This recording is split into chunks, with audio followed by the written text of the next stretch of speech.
බොන්සයි විත් මනෝ YouTube නාලිකාවත් එක්ක රැඳිලා ඉන්න යාළුවෝ සියලු දෙනාටම සුබ දවසක් වෙන්න කියලා මුලින්ම ප්‍රාර්ථනා කරනවා. ඔන්න ඉතින් අද බලා ගන්න පුළුවන් කාලයක් මම නිර්මාණය කරගෙන යන කුබුක් ගහක් තමයි අද නිර්මාණය කරන්න බලාපොරොත්තු වෙන්නේ. ඔබට බලා ගන්න පුළුවන් කොහොමද මේ ගහ දැනට පිටලා තියෙන්නේ කියන එක. මේ ආකාරයෙන් තමයි දැනට මේ ගහ පිටලා තියෙන්නේ. අද මේ ගහේ අපි අතු කප්පාදුව තමයි කරන්න බලාපොරොත්තු වෙන්නේ. ඔයගොල්ලෝ බලා ගන්න පුළුවන් කොහොමද මේ ගහ හොඳ කඳක් තියෙනවා ගලවන් ගෙනලා හිටවපු ගහක් තමයි. ඒත් එක්කම මේ ගහේ අතු දෙක මෙතනින් බෙදලා තිනවා. ඒත් එක්කම අපි මෙතනින් තමයි මේ ගහේ අතු නිර්මාණය කරන්න පටන් ගන්න තියෙන්නේ. අද අපිට බලා ගන්න පුළුවන් කොහොමද මේ ගහ නිර්මාණය කරන්න කියන එක. මුලින්ම මම ඔයගොල්ලන්ට පෙන්වන්න යාළුවනේ මම හැමදාම කියනවා වගේ කුබුක් ගහක් හිටවනකොට භාජනයක හිටවනකොට හිල් නැති භාජනයක තමයි මුලින්ම හිටවන්න කියලා මම හැමදාම කිව්වේ. ඔයගොල්ලන්ට මුලින්ම මම පෙන්වන්නම් මේ ගහ ගලවලා. මේ ඔබට බලා ගන්න පුළුවන් කොහොමද කියන එක. මේ තියන්නේ භාජනයේ තියෙන වතුර තමයි. මේ ආකාරයෙන් කුබුක් ගහක භාජනයක හිල්ලිදින් නැතුව පැලයක් හිටවුවා කියලා කවදාවත් මැරෙන්නේ නැහැ කුබුක් ගහකට. කුබුක් ගහක් වර්ධනය වෙන්න භාජනයට හොඳට වතුර ඕනේ. ගහට හොඳට වතුර අවශ්‍ය නිසා අපි භාජනයේ හිලක් විදින් නැතුව තමයි මේ කුබුක් ගහක් නිර්මාණය කරන්න ඕනේ. හරි ඉතින් අපි බලමු කොහොමද මේ ගහේ අනවශ්‍ය අත් ඉවත් කරගන්න කියන එක අපිට බලා ගන්න පුළුවන්. මේ අත් පිටලා තියෙන ආකාරය අපි මේ අත් ඉවත් කරගන්න ඕනේ.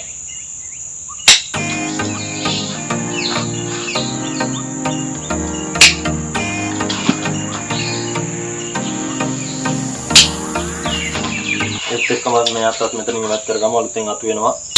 එන අතු වලට වර්ධනය වෙන්න දීලා අපි මේ ගහේ අතු සියල්ලම ඉවත් කරමු.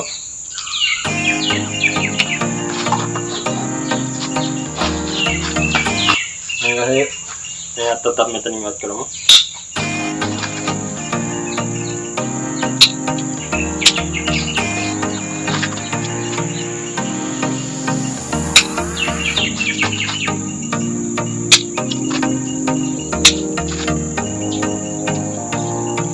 මේ ආකාරයෙන් තමයි ප්‍රධාන අතු ටික ඉවත් කරන්නේ. ඊට පස්සේ අපි බලමු කොහොමද මේ ගහේ මේ පුංචි අතු කීපයක් තියෙනවා වයර් කරගන්න. අපි බලමු මේ අතු ටික වයර් කරගන්නේ කොහොමද කියන එක.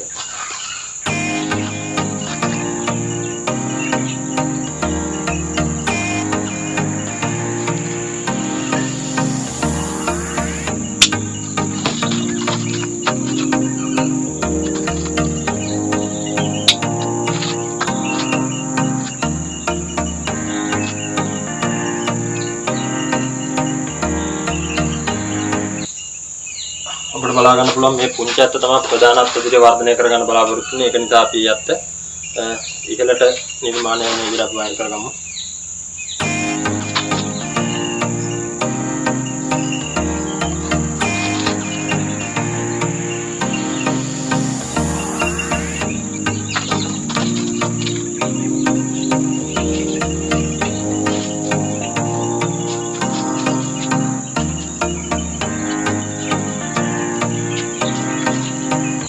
අපිට මේ අත්ත මේ හැටි ඉවත් කරගන්න පුළුවන්.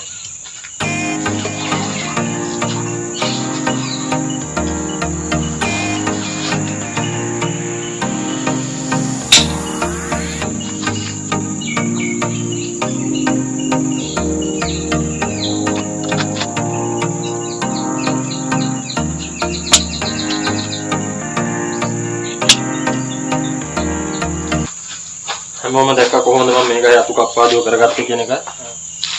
බලා ගන්න පුළුවන් මේ ගහේ මේ අත්ත මෙතනින් කට් කරලා තමයි මම මේ අත්ත සහ මේ අත්ත නිර්මාණය කරේ. ඊට පස්සේ ආපු අත්ත තමයි මෙතනින් කට් කරලා තියෙනවා. ඒත් එක්කම මේ ආපු අත්ත එතනින් කට් කරලා මේ පැත්තට අත්ත සහ මේ පැත්තට මේ අත්ත අරන් තියෙනවා. ඒත් එක්කම මේ අත්ත කට් කරලා තමයි පිළිවෙලින් පිළිවෙලට මම මේ ගහේ මේ අත්ත නිර්මාණය කරලා අපිට බලා ගන්න පුළුවන් මේ ගහේ වර්ධනය කොහොමද කියන එක. මේ පේනවා ගහේ මූල පද්ධතිය කොහොමද පිටලා තියෙන්නේ කියන එක. තාමත් හොඳ මූල පද්ධතියක් පිළිලා තියෙනවා මේ ගහට. කාලයක් පරිණත ගහක් විදිහට අපිට බලා ගන්න පුළුවන්. ඒත් එක්කම ඔයගොල්ලෝ දැන් බලා ගන්න පුළුවන් මේ ගහේ මේ තියෙන්නේ කාලයත් එක්ක මේ ගහේ පොතු ඉවත් වෙනවා. ඒ ඉවත් වෙන පොතු තමයි මේ තියෙන්නේ. ඒක ආකාරයෙන් මුළු ගහේම පොතු ඉවත් වෙනවා. මේ විදිහට තමයි මේ ගහ නිර්මාණය වෙලා තියෙන්නේ. ඔයගොල්ලෝ බලා ගන්න පුළුවන්. ඉතින් මම අතු බෙදලා තියෙන විදිය සහ මේ අත් එකෙන් තමයි අතු බෙදලා තියෙන්නේ. ඒත් එක්කම ගහ හොඳින් වර්ධනය වෙලා තියෙනවා. ඉතාමත් හොඳ වර්ධනය වෙච්ච කඳක් එක තමයි මම මේ ගහ නිර්මාණය කරලා තියෙන්නේ. ඉතින් යාළුවන්ටත් පුළුවන් මෙවැනිම නිර්මාණයක් කරන්න. ඉවසීම සහ කැපවීම දෙනවා නම් ලස්සන බොන්සයි නිර්මාණයක් කරගන්න ඕගොල්ලන්ට හැකියාව තියෙනවා කියන එක මතක් කරමින් සියලු දෙනාම දැක්ක කොහොමද මම මේ ගහේ අතු කප්පාදුව කරගත්තේ කියන එක. ඉතින් ඉදිරියේදී මෙවැනිම වීඩියෝ බලන්න මගේ YouTube නාලිකාව subscribe කරන්න කියලා ආරාධනාවක් කරමින් ඉතින් අදට මම ගිහිල්ලා එන්නම්. මම බොන්සයි විත් මනෝ. සුබ දවසක් යාළුවෝ සියලු දෙනාටම.